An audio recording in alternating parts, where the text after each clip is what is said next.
새로운 변이 바이러스가 나타나면서 지금 전세계 증시가 폭락세를 보였습니다. 자, 여기에 대해서 갑론을박이 활발합니다. 자, 새로운 변이 바이러스가 출몰을 함에 따라서 경기가 다시 침체기로 들어서게 될 것이다. 자, 그런데 여기에 대해서 반박을 하는 모습이 나타나고 있죠. 자, 백신이 완전히 무효화된 것은 아니고 오히려 주가가 떨어지면 매수를 해야 될 기회이다. 자, 일단은 뭐 시장이 열려봐야지 알겠습니다만은 여기에 대해서 여러 가지 의견들이 많은 부분들 어떤 식으로 정리를 해야 되는지 우리가 알아보도록 하겠습니다. NFT, 메타버스 관련주 최근에 가장 핫한 트렌드였죠. 강하게 주가가 상승했었던 모습 좀 있었고요. 자, 그런데 이렇게 주가가 많이 상승한 틈을 타서 임원들이 매도를 했다고 합니다. 차익을 챙기는 임원들의 속내. 자, 일단 수익이 많이 났기 때문에 팔아먹는다. 이것은 뭐 불법은 아닙니다만 그래도 주가가 많이 올라온 틈을 타서 이렇게 주식을 팔아먹는다는 것은 투자자들에게 약간 실망감을 줄 수 있는 내용이 아닐까 생각됩니다. 거의 끝물 아니냐 이런 얘기도 나오는데 관련 내용들 알아보도록 합니다. 금리가 인상됨에 따라서 증권사들의 신용 이자율도 같이 증가할 거라고 합니다. 자, 증권사가 이자율을 같이 올리게 된다면 이제 빚내서 투자하는, 즉 B2가 줄어들게 될 것이다 라는 얘기가 나오고 있죠. 아직까지도 B2가 제법 많은 상황이다 라는 얘기를 하고 있기 때문에 이번 금리 인상, 그리고 이제 내년 1월에 또다시 금리를 올릴 것이다 이런 얘기가 나옴에 따라서 금리를 계속적으로 올리고 있고, 첫 번째 증권사가 지금 이자율을 올린 상태가 됐습니다. 이런 부분들은 어떤 영향을 주게 될 것인지 알아보도록 하겠습니다.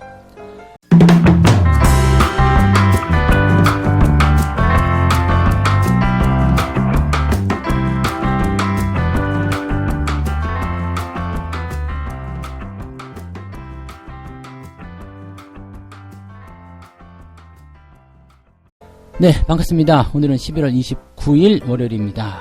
자, 오늘 월요일 굉장히 두려워하시는 분들, 주말 동안에 떨고 계셨던 분들 굉장히 많으셨을 것 같아요. 자, 일단은 뭐 유럽 증시부터 시작해가지고 미국 증시 어마어마하게 빠졌습니다. 나스닥 같은 경우는 2%, 그 다음에 다우지수는 3%대 하락이었고요. 뭐 프랑스 뭐 4%대 뭐 난리가 아니죠. 자, 그 이유는 뭐냐면 이제 새로운 변이 바이러스 때문인데요. 자, 이 변이 바이러스에 대한 내용들만 오늘 조금 잔추려서 보도록 하겠습니다. 자, 변이 바이러스 이야기는 이제 오미크론이라고 이름이 공식적으로 붙었습니다. 그래서 전염성이 높고 백신 회피 가능성이 있다는 점에서 충격이 크다라고 되어 있죠. 자, 전염성이 높다라는 거, 일단 변이가 됐기 때문에 전염성이 더 커지는 것은 일단 우리가 알고 있는 상식이고요. 그 다음에 백신 회피 가능성, 지금까지 나타났었던 그 변이 바이러스들이 전부 다 백신 회피에 대한 내용들을 가지고 있었죠. 그러니까 내성이 생겨서 새로운 것이 나온 것이 아니냐, 뭐 이런 식의 얘기가 됩니다. 자, 전 FDA 국장이었던 스콧 고틀립 박사는 이런 얘기를 합니다. 남아프리카 공화국에서 이제 발송된 자료를 살펴보게 되면 아직은 양이 그렇게 많지 않다. 즉, 뭐 자료의 양이 풍부하지 않기 때문에 제대로 된 분석을 하기는 어렵다. 그렇지만 아마도 조금 더 전염성이 있고 그 다음에 일부 면역 회피도 가능한 듯 하다라고 얘기를 합니다. 그러니까 일단 변이가 나타났다는 거, 그리고 이제 이런 부분들이 감염 속도를 올리고 있다는 부분들은 이제 거기에 대한 내용이 될 것 같고요. 근데 여기서 이제 사족을 단 게 뭐냐면, 중요한 것은 이것이 이 오미크론이 백신으로부터 완전하게 빠져나갈 수 있다는 의미는 아니다라고 되어 있습니다. 백신이 덜 효과적인 것이 될 수 있지만 여전히 광범위하게 퍼지는, 즉 팬데믹을 막을 수 있는 중요한 요소가 될 것이다 라고 얘기를 하고 있는 거죠. 지금 이제 코로나와 관련해서 가장 미국 내에서 신뢰를 받고 있는 인물이라고 되어 있는데, 지금 이제 백신을 한 2차례 정도 접종받은 사람들 입장에서는 이 델타 변이에 대한 보호율이 15%밖에 안 된다. 그러면 이 새 변이 바이러스에 대해서 75%나 70%만 보호되는 백신을 우리가 맞고 있다라면 이것은 꽤 보호가 되는 건 아니겠느냐라고 얘기를 하고 있는 거죠. 그래서 일부 회피에 대한 어떤 부분이 있겠지만 전방위적으로 퍼지지는 않을 것이다라는 것이 이제 이 사람의 이야기고요. 실질적으로 이제 이렇게 뭐 백신과 그 다음에 이런 신종 변이에 대한 그런 부분들이 문제시 되면서 이제 가장 이제 시장에 충격을 줄 수 있는 것이 바로 미국 경제라는 부분이 아니겠느냐 이거죠. 지난 그 코로나가 처음 나타났을 때, 팬데믹이 진짜로 퍼지기 시작했을 때, 이럴 때 작년 3월 같은 경우 보면 주가가 크게 폭락하게 되면서 경기가 전체적으로 침체기로 들어갔잖아요. 근데 경기가 침체기로 들어갔었던 가장 큰 이유 중에 하나가 경제적인 봉쇄였어요. 그 경제적인 봉쇄를 통해 가지고 이제 사람들을 통제하게 되고 그 다음에 영업을 통제하게 되고 이렇게 되면서 경기가 주저앉는 상황이 좀 벌어졌던 건데, 그런 상황으로 갈 것이냐 이거죠. 자, 그러면 미국 정부의 상황을 좀 살펴보게 되면 록다운을 다시는 하지 않을 것이다 라는 것이 이제 중요한 포인트입니다. 델타 변이의 재확산 때도 이제 록다운을 다시 하지 않았다 라는 부분들이 좀 있었던 거고요. 아주 심각할 정도의 전염이나 사망자가 나오지 않는다면 이 방침은 계속 유지가 될 것이다. 자, 그러면 이제 이 신종 변이가 이제 새로운 어떤 그 심각한 수준을 만들 것이냐, 또 그렇지는 않다라고 얘기를 하는 거겠죠. 그래서 그런 부분들에 대해서는 일단 뭐 경제 봉쇄라든지 이런 쪽을 가지 않을 것이다. 다만 이제 유럽 같은 경우에서는 지금 현재 일어나고 있는 것들이 뭐냐면 아프리카 지역에서 이제 입국하는 사람들에 대한 출입국 통제가 진행이 되고 있습니다. 그러니까 요 부분들은 뭐냐면 이제 한번 뒤었기 때문에 방법을 알고 있는 거예요. 자, 이렇게 해야지만이 안 퍼진다. 이런 것들을 지금 각 국가들이 진행을 하고 있는 부분이겠죠. 자, 그렇지만 뭐 봉쇄하지 않는다, 뭐 어쩐다 하더라도 지금 가장 타격을 받을 수 있는 것은 여행, 소비, 그리고 공급망에는 영향을 줄 것이다. 자, 그래서 지금 보면 이제 항공주부터 시작해서 여행주들, 우리나라 같은 경우도 위드 코로나 관련한 종목군들이 급락세를 보였던 것은 이런 부분이라고 보시면 되겠죠.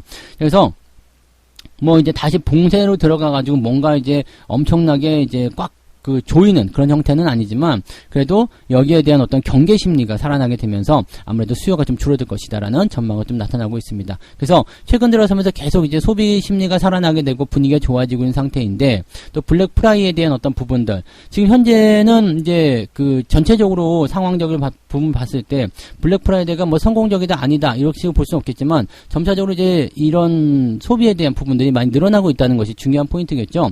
소비 심리가 살아나고 있는 상태인데 이렇게 소비 심리가 살아나는 것을 꽉 잡아버리게 된다. 지금 연말 쇼핑 시즌이 가장 큰 미국의 어떤 축제 같은 분위기거든요. 또 기업들이 실적을 많이 올릴 수 있는 그런 상황이기도 하고요. 근데 여기를 붙잡아버리게 되면은 아무래도 경제에 타격을 줄 수 있다라는 부분이 되겠죠. 그래서 자, 실질적으로 이제 변이 바이러스에 대한 어떤 위험도나 심각성, 그 다음에 백신에 대한 무효화, 이런 내용들에 대해서는 그렇게 크게 부담을 가질 필요는 없겠습니다만, 또 이런 것들은 조금 더 지켜보긴 해야 되겠습니다만, 지금 요것에 대한 그 사람들의 심리가 다시 얼어붙게 되는, 그러니까 뭐 자라보고 놀란 가슴이 소뚜껑 보고 놀라는 그런 형태.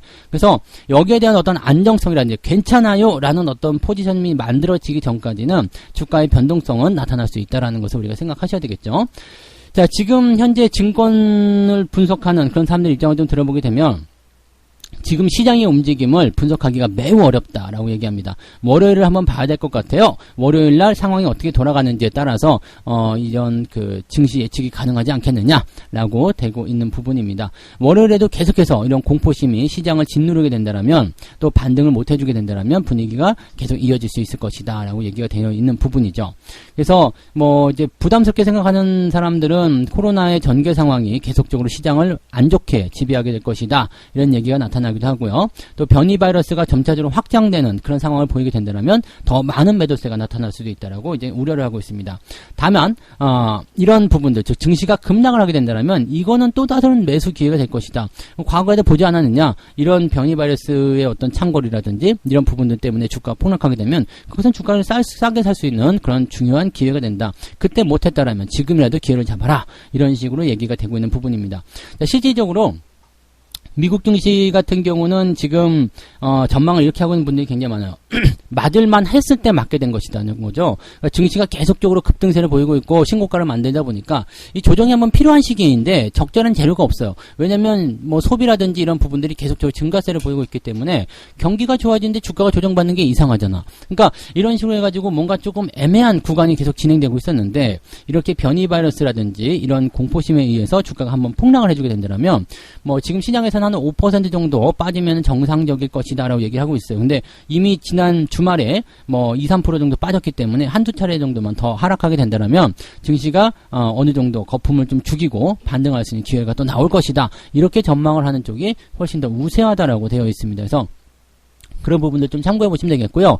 실질적으로 이제 경제지표 같은 부분들 보게 되시면 굉장히 좋은 게 신규 실업수당 청구 건수 같은 경우가 지금 19만 9천 건, 20만 건 아래로 떨어졌어요. 1969년 11월 이후로 최저치를 찍었습니다. 그만큼 경기가 빠른 속도로 증가를 하고 있다는 이야기고 또 고용지표도 이번 주에 뭐 새롭게 발표가 되겠습니다만 네, 실업지표도 다시 떨어지는 그런 형태. 그래서 경기적인 어떤 전망들이 계속적으로 긍정적이다. 물론 뭐 제조업 지표라든지 소비자 심리지표 같은 경우는 조금 줄어드는 모습이 좀 있습니다만 거의 지난달과 동일하다라고 되어 있습니다. 뭐 파월의장의 어떤 의견 발표나 이런 것들도 좀 준비가 되어 있습니다만 지금 이 변이 바이러스에 대한 부분들을 통해서 시장에 다시 한번 메시지를 줄 수 있을 것 같다는 의견도 나오고 있어요. 즉 경기에 대한 회복 속도를 지금 뭐 지표는 개선되고 있지만 다시 팬데믹에 대한 어떤 공포가 나온다라면 이 부분은 조금 시장에 반영을 해서 이 양적 완화 같은 부분들을 조금 더 길게 늘어가야 될 필요가 있는 것 아니겠느냐 이런 식의 얘기가 나오는 거죠. 그러니까 시장에서는 일단 변이 바이러스가 이제 다시 봉쇄 조치로 들어가서 경기가 회복되는 것을 저해할 것인가 여기에 대한 문제가 있는 거고요. 그다음에 실질적으로 지표상의 문제라든지 또 양적 완화를 통한 시장의 어떤 지원책들 이런 통화 정책 같은 경우들은 오히려 변이 바이러스를 통해서 더 좋아질 수 있는 상황이 된다. 이런 식으로 또 나오는 얘기도 있습니다. 그래서 주가가 폭락하는 것은 지금 미국 시장이 많이 올랐기 때문에 떨어지기 위한 하나의 핑곗거리다. 이런 식의 어떤 분석들도 같이 나오고 있고 힘을 좀 많이 모으고 있다는 얘기가 되겠습니다. 자, 아직은 모릅니다. 일단은 뭐 우리나라는 먼저 선 반영이 됐다라고 하더라도 주가 흐름 자체가 전 뭐 글로벌 증시가 다 떨어졌기 때문에 여기에 대한 영향이 아예 없을 걸 생각할 수 없겠죠. 근데 우리가 월요일날 오늘 우리가 중요하게 생각하셔야 되는 것은 뭐냐면 주가가 일단 떨어져서 시작한다 이거죠. 근데 그것을 받아가지고 올려줄 것이냐 그게 중요합니다. 자, 그렇게 되면 지금 코스피 지수가 저점을 잡고 있는 상태에서 한 차례 정도 떨어졌다가 바로 꼬리 달고 올라가 버렸다. 이렇게 된다면 아무 문제가 없어요. 오히려 더 힘이 더 강하게 들어올 수 있는 상황이 좀 될 수 있거든요. 근데 쿡 떨어져가지고 마이너스 뭐 한 1, 2% 정도 떨어져서 그 상태로 그냥 끝나버렸다. 이렇게 되면은 사실 반등이 나올 때까지는 문제시가 더 크게 나올 수 있는 얘기가 됩니다. 그래서 월요일 오늘 증시 상황들 일단 자세하게 좀 살펴보면서 회복이 나올 것이냐, 회복을 얼만큼 만들어주느냐, 회복의 강도는 어느 정도이냐, 거기에 대한 부분들을 좀 생각하셔야 될 것 같습니다. 자, 그런데 확실한 것은요, 뭐, 더 많은 어떤 폭락이나 이런 부분들로 이어지는 것보다는 그냥 어느 정도 수준에서 이제 잡아줄 것으로 생각되고 있습니다. 그러니까, 글로벌 증시의 어떤 조정, 그 다음에 우리 증시의 조정, 이런 부분들이 이제 어느 정도 이제 합을 맞추는 구간이 된다라면 반등은 더 빠르게 진행될 것이다. 그러니까 과거에 있었던 어떤 팬데믹의 공포, 이런 것들을 다시 끄집어내지 마시고요. 그냥 뭐 새로운 어떤 악재 소식에 대한 그런 반응이라고 좀 생각하셔도 좋을 것 같습니다. 자, 일단은, 시장 출발은 조금 안 좋을 수도 있을 것 같다 생각이 좀 드는데 그 부분 이후에 나타나는 시장 흐름들 보면서 슬기롭게 대응하시면 좋을 것 같아요. 네. 자, 그 다음에 두 번째 이야기 넘어갈게요. NFT, 메타버스 관련주들 시장을 뜨겁게 달군 그 틈을 타가지고 임원들은 엑시트하고 있다, 탈출하고 있다는 얘기죠. 지금 대체불가 토큰, NFT, 그다음에 메타버스 투자 열풍으로 인해서 주가가 많이 급등을 하니까 관련 회사의 임원과 최대주주, 특별 관계자들이 잇따라서 차익 실현에 나섰다는 얘기가 나오고 있습니다. 지금 그 종목들 보시면 이제 하이브 있고요. 카카오 게임즈 뭐 이런 종목들이 있습니다. 지금 하이브의 최고 경영자, 이 사람이 스톡 옵션을 행사해서 주당 1,062원에 하이브 주식 총 12만 주를 취득을 했어요. 이게 지난 6월 24일과 7월 14일입니다. 어마어마하네요. 네, 1,000원에 하이브를 매수를 취득을 했다. 12만 주요. 근데 그 이후에 이제 주당 41만 원에 4만 주, 그 다음에 또 41만 4천 원에 만주 해가지고 한 5만 주 정도를 장내에 매도했다. 총 248억 원을 현금화 시켰다. 야, 스톡옵션 행사로 이 정도면 대박이네요. 그래서 차익 실현은 247억 원 정도 해냈다. 주가가 많이 올라간 틈을 타서 이렇게 팔아먹었다는 건데 실질적으로 보면은 이건 약간 보너스적인 개념이었다고 생각할 수밖에 없죠. 뭐 스톡옵션이기 때문에. 그래서 보통은 이렇게 임원들이 팔아먹는 것에 대해서는 약간 도덕적인 문제이지 이게 뭐 법적으로 문제가 된다고 그러지 않습니다. 어차피 투자자잖아요. 주식을 갖고 있기 때문에 이게 어느 정도 상승했다라는 부분에서 차익 실현하는 것은 문제가 될 게 없겠죠. 그런데 여기서 이제 우리가 생각하는 것은 회사가 좋다라면 또 그러면 회사 임원이라면 이 회사의 방향성을 가지고 생각하는 사람일 텐데 주식을 팔아먹는다는 것 자체가 이거 너무한 거 아니냐 이렇게 될 수가 있는 거죠. 근데 뭐 그 사람들 말을 따지고 보면 뭐 그렇다고 해서 모든 주식을 그냥 회사가 끝날 때까지 계속 들고 가면 나는 돈을 언제 버냐 뭐 이런 식으로 될 수도 있겠죠. 그래서 지금 어느 정도 차익 실현하는 부분에 대해서는 그래도 괜찮다라는 부분인데 시기적으로 좀 이게 좀 애매하지 않냐 이거죠. 주가가 많이 올라온 상태 또 테마를 형성해서 주가가 많이 뛰어 올라간 상태에서 팔아먹은 게 이게 좀 그렇지 않냐 이런 식의 얘기가 좀 되는 거겠죠. 자, 이것 말고도 뭐 한글과 컴퓨터 최대 주주 지금 이쪽에서도 지금 주식을, 네, 주식 전량을 팔았네요. 네, 43만 주. 이 전량을 주당 29,000원에 팔아먹었다. 야, 그래서 이게 팔아먹은 게 이제 총 129억 원 정도 수준이다라고 되어 있습니다. 이것도 뭐 엄청난, 네, 그런 매도였다고 좀 생각이 되네요. 메타버스 관련주로 한글과 컴퓨터가 지금 분류가 돼가지고 주가가 계속해서 상승했었던 그런 포인트였죠. 자, 그 다음에 카카오 게임즈 같은 경우도 지금 남궁훈 대표가, 네, NFT 사업 진행 발표 이후 지난 9일이네요. 자사주 1040주를 주당 95,900원에 장내에 매도했다. 그래서 1억 원 정도를 현금화 시켰다. 그 다음에 지분이 조금 축소됐다. 이런 얘기입니다. 뭐, 물량이 뭐 많은 건 아닙니다. 그죠? 네, 뭐, 금액 뭐 1억 원 정도 현금화 시켰다. 이런 것들은 큰 문제가 아닌데, 하이브가 좀 컸네요. 그죠? 네, 하이브가 200억대.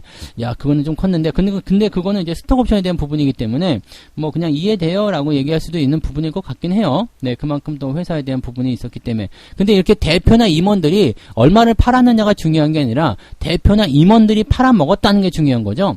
사실 대표나 임원들은 시장의 어떤 부분들이 조금 뭔가 상황적으로 이렇게 좀 안 좋게 돌아갈 때는 주식을 팔지 않는 게 일단 일반적이거든요. 근데 지금처럼 이렇게 뭔가 테마성으로 인해 가지고 주가 많이 뛰어 올라가게 되면 이게 뭔가 있는 거 아니야? 뭐 이런 얘기들 나올 수 있는 거죠. 왜 대표나 임원들이 팔아? 주가가 더 올라갈 것 같으면 그냥 안 팔겠지. 이런 생각들 많이 하시거든요. 많이 하시는 거죠. 그래서 그런 내용들을 참고해 본다라면 뭔가 조금 네, 이런 종목들의 고점이 온 것이 아니냐? 뭐 이런 얘기들을 좀 할 수도 있다는 얘기가 되겠습니다. 그래서 지금 인기 있었던 테마주들 많이 올라간 상태에서 임원들 매도가 나오고 나서 주가가 대체적으로 좀 빠지는 경우들이 제법 있었어요. 그러니까 이런 부분들 너무 높게 형성된 주가대에서 여러분들이 너무 네, 좋아하시고 또 그쪽으로 많이 들어가시는 부분이 많이 있는데 그런 것들 좀 자제해 주셨으면 좋겠다 생각이 좀 드네요. 네, 그래서 어쨌든 뭐 그런 부분들이 지금 현재 나타나고 있습니다. 그래서 지금 테마로 주가가 많이 올라간 종목들에 대한 주식 매도가 임원들 쪽에서 나타나고 있다. 이런 종목들 일단 주의를 좀 해볼 필요가 있겠다. 이런 식으로 우리가 판단하시면 되겠습니다.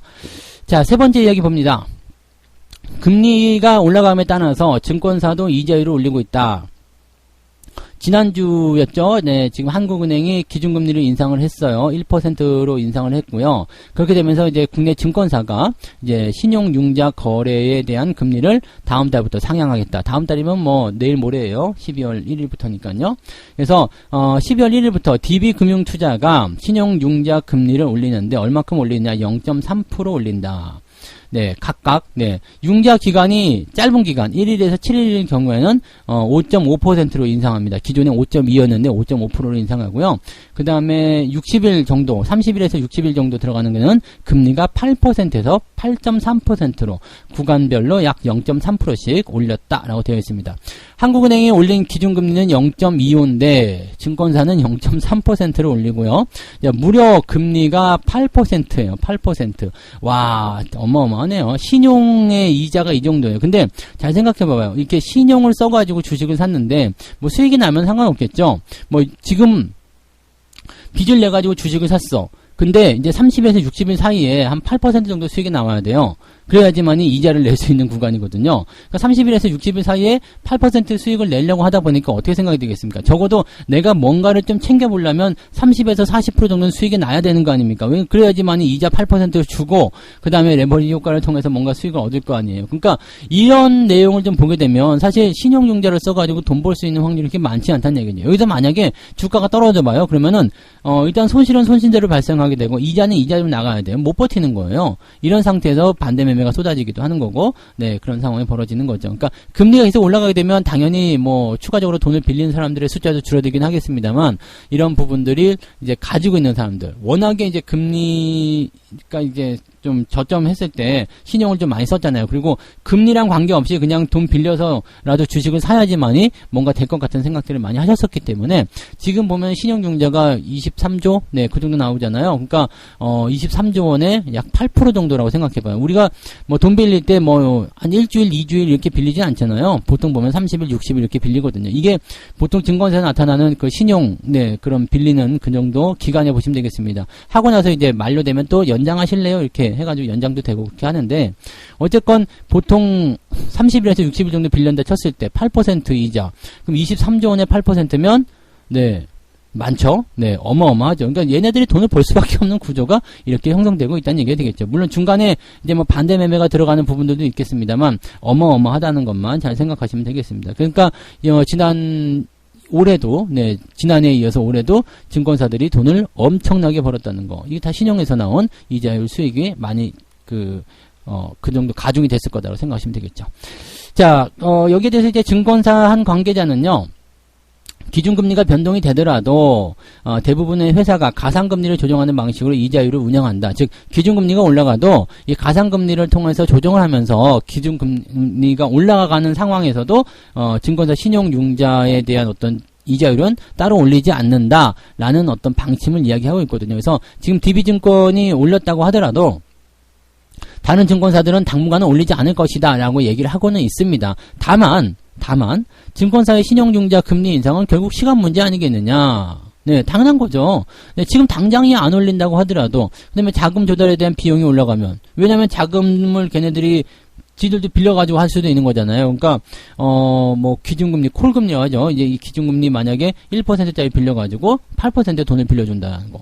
뭐 이런 여기에는 뭐 비용 부분 다 포함되어 있을 수 있겠습니다만, 그렇게 하는 데에 대해서 예전에는 0.75만 내면 됐는데 이제는 1%를 비용을 내야 돼. 그러면은 여기에 대한 부분도 부담이 되겠죠. 그러니까 이것을 그대로 소비자에게 전가시키는 이런 기업들의 방법들을 쓴다라면 당연히 인상이 나설 수밖에 없지 않겠느냐. 자, 즉 올해는 안 올리더라도 내년부터 올릴래요. 이렇게 하는 사람들이 많겠죠. 그러니까 이렇게 되면서 이제 증시에 대한 실망감 높아지고 또 이자 비용도 늘어나게 되면서 신용융자 이제 안 받을래요. 빚내서 투자 안 할랍니다. 이렇게 하는 사람들이 많아지기 시작하면 점점점 이제 이 대출 금액이 줄어들지 않겠느냐. 이렇게 되는 부분이겠죠. 지금은 이제 23조 원대이기 때문에 많이 줄어들긴 했습니다. 그렇지만은 아직까지는 좀 뭐 많은 편이다라고 얘기가 되고 있습니다. 근데 시장의 어떤 수준을 본다라면 지금 증시가 2000포인트 대비해서 한 50% 정도 올라왔죠? 50% 올라왔고, 과거에 이제 신용이 가장 낮을 때 보면 이제 10조 원대 초반이었단 말이에요. 그러니까, 그거에서 50% 정도면 지금 한 17조에서 18조 정도, 신용융자, 이게 시장 규모가 커진 만큼 증가하면 되지 않겠느냐, 이런 부분이고, 조금 더 많이 써도 한 20조 원 정도면 되지 않겠느냐 생각되는 부분인데, 약간은 지금 좀 많은 편이다. 이것이 이제 신용을 바라보는 어떤 관점이라고 보시면 되겠습니다. 그래서 신용융자가 지금은 조금 많은 편이기 때문에, 이 부분들이 아마 이번 그 조정 국면을 통해서 또 많이 털려나가지 않겠는가. 실질적으로 뭐 삼성전자 이런 쪽에서 이런 신용융자들이 많이 나가고 있기 때문에 그런 부분들이 형성되는 것이 아니겠는가라고 판단이 되고 있는 부분입니다. 이렇게 신용이 좀 많이 빠져나가고 시장에 이런 그 어떤 빚내서 투자하는 그런 부담감이 좀 줄어들게 되면 지수는 바닥 잡기가 훨씬 더 수월해지기도 하겠습니다. 그래서 뭐 좋은 기대감들은 일단 계속 있는 것 같긴 한데 지금 당장 현재 시장 상황이 그래도 아직 좋지 않다는 거, 아직 그리고 충분하게 물량을 빼내지 못했다는 것이 이제 가장 중요한 포지션이 되지 않을까라고 생각하는 부분이 되겠습니다. 자, 이렇게 해서 오늘 세 가지 이야기입니다. 지금 새로운 변이 바이러스 때문에 갑론을박이 치열하다, 뭐 큰일 났다, 아니다, 괜찮다, 이런 얘기들인데 요거는 일단 시장 상황을 보고 결정을 좀 지어야 되겠다라고 말씀드릴 수 있겠습니다. 회복을 얼마만큼 빠르게 하느냐가 제일 중요한 포지션이다. 네. 어쩌면 이게 마지막 변동성의 그런 포지션일 수도 있겠죠. 지금 주가가 계속 많이 내려온 상태였기 때문에 이렇게 악재한만 빵 터지면서 남아있는 악성 물량 다 해소하고 나면 주가가 올라갈 수 있는 발판을 더 강하게 만들 수도 있다. 이런 부분이 될 수도 있겠죠. 네. 자, NFT, 메타버스 관련해서 임원들이 매도를 치고 있다는 얘기인데 많이 올라가고 나서 차익 실현을 챙기고 있다는 얘기입니다. 뭐 법적으로 뭐 문제될 건 없겠습니다만 도덕적으로 사람들에게 실망을 줄 수 있는 그런 내용이 좀 될 수 있다는 얘기고요. 대신에 이제 뭐 이런 부분들은 뭐 크게 현재 문제가 될 만큼 금액이 많다거나 그런 부분은 아닌데 임원들이나 대표가 매도하고 있다는 것이 투자 심리를 좀 나쁘게 만들 수 있는 요소가 된다라는 걸 참고하시면 되겠습니다. 자, 금리 인상이 되면서 증권사들의 신용 유지자율도 올라가고 있다. 그래서 이제 B2가 줄어들게 될 것이다. 이런 얘기가 나오고 있고요.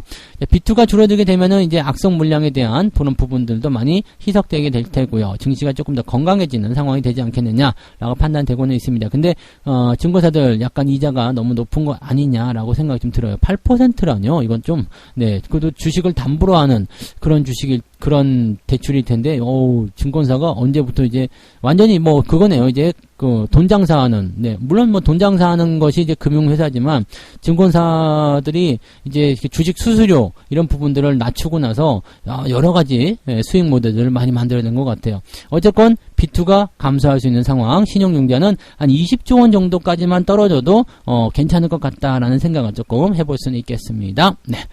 자, 책 한 꼭지 읽고 설명드리도록 하겠습니다. 주가 예측은 틀린 경우가 더 많기 때문에 실망할 필요가 없다. 주식의 가치는 시세이며 이것은 전적으로 수급에 영향을 받는다. 자, 이것은 무슨 얘기냐면요. 주가 예측을 내가 상승할 거다, 하락할 거다 이렇게 예측해도 그것과는 반대로 움직이게 돼. 또 틀릴 가능성이 굉장히 높다. 그래서 실망할 필요는 없고요. 전적으로 시세를 결정하는 것은 수급이다. 아무리 시장 상황이 안 좋아도 매수가 많으면 주가는 올라가게 되어 있다. 아무리 악재가 나오더라도 그럴 수 있다. 아무리 호재가 나와도 매도가 많으면 주가는 떨어질 수밖에 없다. 이런 얘기입니다. 그래서 항상 우리가 중요하게 봐야 되는 것은 수급. 자, 얼마만큼 지금 현재 이 시점에서 수급이 받쳐주고 있는지, 수급이 들어오고 있는지, 나가고 있는지, 그 부분들, 또 수급의 방향은 어떻게 결정되고 있는지, 그런 것들을 확인해야 된다라는 얘기가 되겠습니다. 그래서 그런 부분들 잘 참고해서 투자하시기 바라고요. 자, 오늘 오전 시장 굉장히 궁금하실 수도 있고요. 굉장히, 좀 여기에 대해서 그 공포심을 많이 갖고 계실 것 같은데요. 자, 오늘 아침 9시부터 제가 또 시장의 그 이야기들도 해드릴 겁니다. 아침 9시에 무료방송 88TV와 유튜브에서 진행되니까요. 오셔가지고 시장 이야기 같이 좀 풀어갔으면 좋겠습니다. 자, 이따가 9시에 뵙겠습니다. 네, 오늘 아침 시장은 여기서 마칠게요. 고맙습니다.